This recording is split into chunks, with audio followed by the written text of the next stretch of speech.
Well, when I was in the military, just before I went in the Army, I did a little drug usage, but very, very little. Never did any hard stuff. Smoked marijuana, did LSD a couple of times, didn't really like it at all. And then got drafted in the military. And there wasn't a whole lot to do there. And then from time to time, I'd smoke some marijuana there, but it wasn't something that happened all the time. One night I was with some friends that I worked with that were with artists as well. And it was a weird night, even what I did, because I smoked some marijuana and then I drank a bottle of Romalar cough syrup. They've taken it off the market now. And then I really got blitzed. I found myself on a small platform about maybe 6 by 6.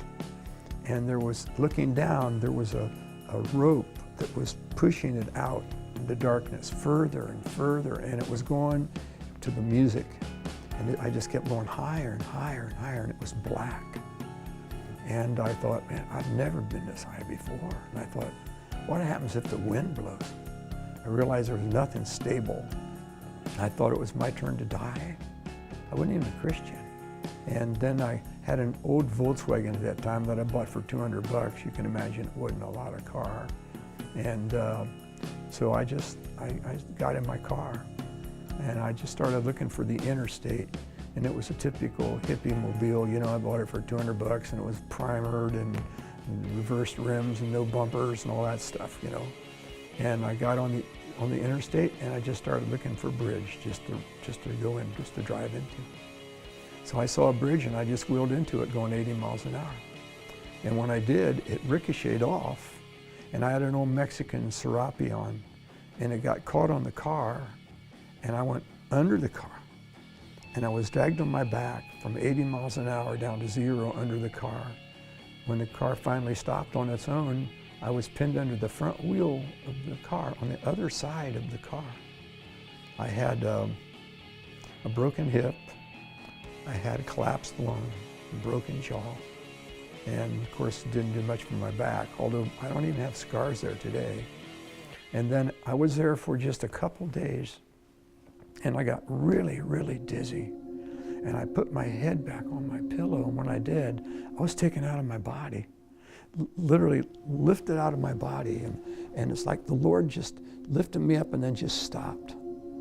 And I didn't see God, but His glory was over the top of me, and I knew it was God's glory. And I thought, man, I know one thing, I'm not going to heaven. If I go anywhere, I'm going to go to hell. And I asked God to please forgive me and give me another chance to live, and I'd live for Him. And that I just, I'm turning away from the sin that I was involved in. And He held me suspended for some time, and then slowly He just started letting me back down in my body. I can still weep about it. And every once in a while I weep. How God spared my life when I should be in hell today. And I got hold of a Bible, New Testament, and I read it through in about a week and a half, 2 weeks. And my language changed, my habits changed, my friends changed. As soon as I can, I started, just visiting churches. But it didn't do much for me. Even when I'd meet with a pastor in his office, they didn't want anything to do with me. Just the old hippie in their church, no way, And they didn't say it, but it was all over their face. And then I got out of the Army and went back to Fort Wayne, Indiana, and the job I had before in automotive design. And I started going to a church called Calvary Temple, where Dr. Paul Pano was the pastor. And it wasn't a church like they grew up in at all. He really kind of took me under his wings. He knew God was doing something in my life, and that he really knew and believed I was saved and God had a calling on my life. I grew up in a alcoholic, abusive, neglectful family. In the midst of things, I was a drinker myself. And I was an abuser of the medications I was given for drugs. I had to have something to calm me. I just couldn't handle things. And I had sort of a meltdown, and my caseworker took me one day to a group home for girls that Calvary Temple had. And that was the beginning of a life change for me. And I was 16 and a half at the time. And within, I'd say, 2.5, 3 weeks, I came to know the Lord. It was through John's testimony. I was sitting in the balcony, and he was being baptized, and some others. He shared how God had really just transformed his life, and the entire church became a huge bright light. I could hear John's voice, but I could see nothing but this bright light. And I felt an overwhelming love. And even before the service was over, I got up and went downstairs. And in the hallway, my foster dad just happened to be there. And I was sobbing by then. And Jean said, "What's wrong?" And I said, "Whatever he's got, I want. I need it." So we went into the prayer room. And on November 16th, 1969, I gave my heart to Jesus. And that was the best decision of my life, and felt love like I'd never known before. There were some other young people that were, the Spirit of God was moving. John was already there at the church. Some of his friends from the art school, had been attending. And Dr. Pano would teach us from the Word, and we would pray together. And then he asked me if I would like to start a coffee house to reach the youth, the hippies in Fort Wayne. And I thought, I said, I'll pray about it. But I was thinking, this is right down my alley, The Jesus movement had started out in the West Coast, and Pastor had heard some about it, but we just kept seeking God. What is it you want us to do? We went downtown.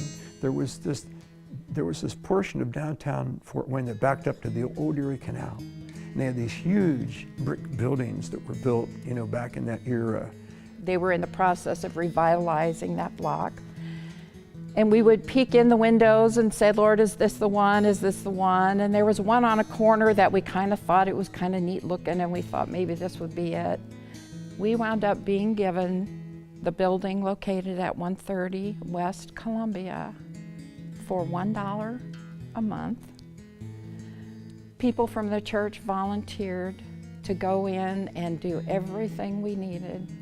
Organizations donated things. We had work crews in there and just totally remodeled it to make it fit for the purpose that we had. We put a counter in and a place where they could get, we didn't have meals or anything, but they could get snacks and that kind of thing.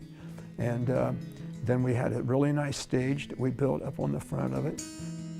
We basically got carpet scraps and put them all over the floor. We took those wooden wire spools, those great big spools, we put them on the floor, and no chairs or anything, and everybody sat on the floor.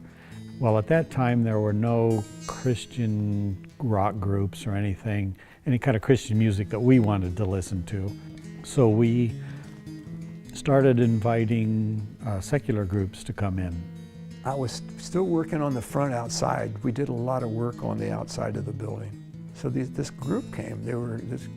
These guys came, and long hair, and I still remember so clearly.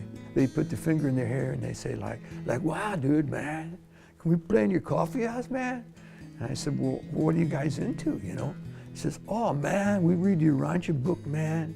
And then I said, "Well, how about Jesus? You guys into Jesus?" And they said, "Oh, yeah, man. So we read the Rancha book and believe that he's an interplanetary space traveler." So this long-haired cat with a big mustache started sharing about his story, how he was on a drug trip and trying to commit suicide, and then discovered the love of Jesus Christ and accepted Christ and asked him to come into his life and save him, and he was born again. And so I had never heard anything like that before, not even at my church. And so those guys played and secular music, and I told them to keep the sets really short. I didn't want the music to be the main thing. And they'd do a short set, and I'd get up and preach. And all these kids started getting saved, even with secular music. And it was just, I guess, what I needed to hear, because later that evening, in my bedroom, I would think about what John said, and I would surrender my life to Jesus Christ. We had different groups play there every week. There'd be different groups that play. But there were about 5 groups that became Christian groups that summer that got saved and continued to just, help us with worship and that kind of thing. And I mean, they were pretty good. And this is actually the first location of the Adam's Apple Ministry.